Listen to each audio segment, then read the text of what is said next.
CAHOKIA Mystery. Unsolved Secrets of North America. Issy Lost Umbers of New York. Before the monuments of Washington, D.C., before the Spanish even set foot in the Americas, there stood a city in the heart of North America that rivaled the great capitals of medieval Europe. This city was home to tens of thousands of people, with carefully planned streets, monumental mounds larger than the Great Pyramid's base, and temples aligned with the stars.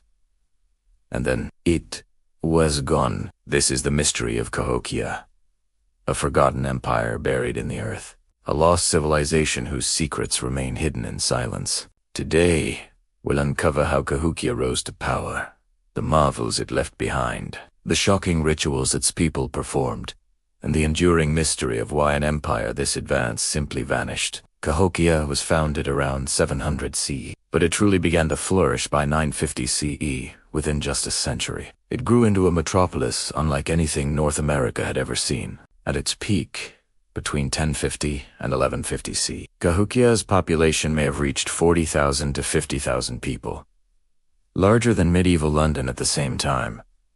But what made this location so powerful? Cahokia sat on the Mississippi floodplain in present-day Illinois near modern St. Louis. This strategic spot provided fertile farmland for maize, easy access to rivers for transportation, and connections to vast trade routes stretching across the continent.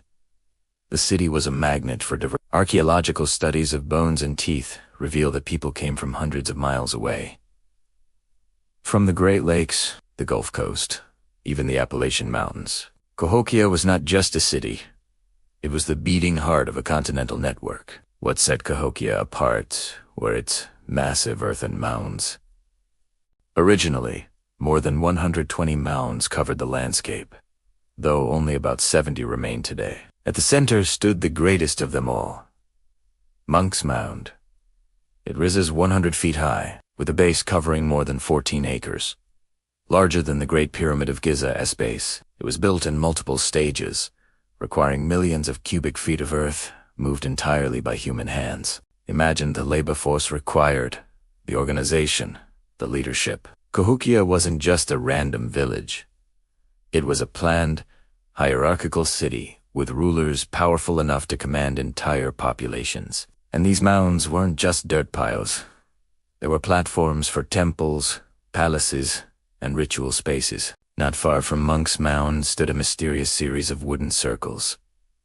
Archaeologists call them woodhenge. These giant timber posts, aligned with the sun on solstices and equinoxes, acting like a Native American Stonehenge. From here, Cahokia's leaders could predict the seasons, track celestial events, and perhaps proclaim themselves as intermediaries between the people and the gods. It was astronomy, politics, and religion, all woven together.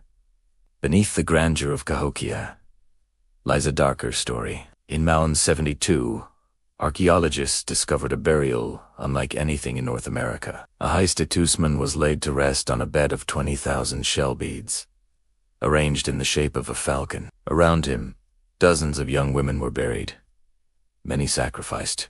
In other pits, MASS, graves revealed entire groups of people executed at once. This suggests that Cahokia's rulers wielded both spiritual power and brutal force. Ritual sacrifice was likely part of their religion, offerings to gods for fertility, warfare, or cosmic balance. It also hints at a deeply stratified society, with elites at the top, commoners at the bottom, and some paying the ultimate price for the city's glory. Artifacts found in Cahokia show connections to lands far beyond the Mississippi Valley. Seashells from the Gulf Coast, copper from the Great Lakes, mica from the Appalachian Mountains. Cahokia was more than a local city. It was the hub of a continental trade empire. Its influence stretched across the Midwest, into the South, and possibly inspired other mound-building cultures. But this rapid expansion may have planted the seeds of its downfall. By the late 1200s, cracks began to appear. Some theories suggest environmental stress.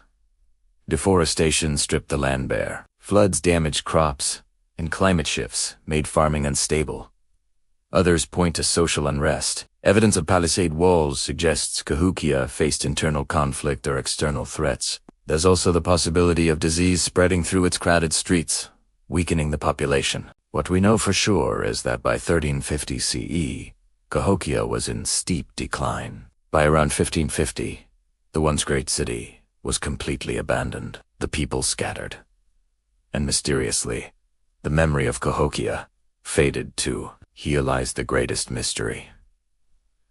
How could a city of 40,000 vanish so completely that even its descendants left almost no stories about it? We don't know its real name. Cahokia was borrowed from a small tribe living nearby centuries later. We don't know what gods they worshipped, what their leaders were called, or how their political system functioned.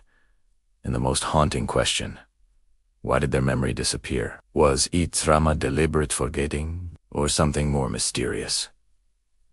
A cataclysm erased from history. Cahokia is more than just an archaeological site. It's a lesson about the fragility of civilizations. It shows us that powerful societies can rise and fall within a few centuries. It shows how environment, politics, and belief can shape destiny. And it reminds us of the vast untold history of the Americas.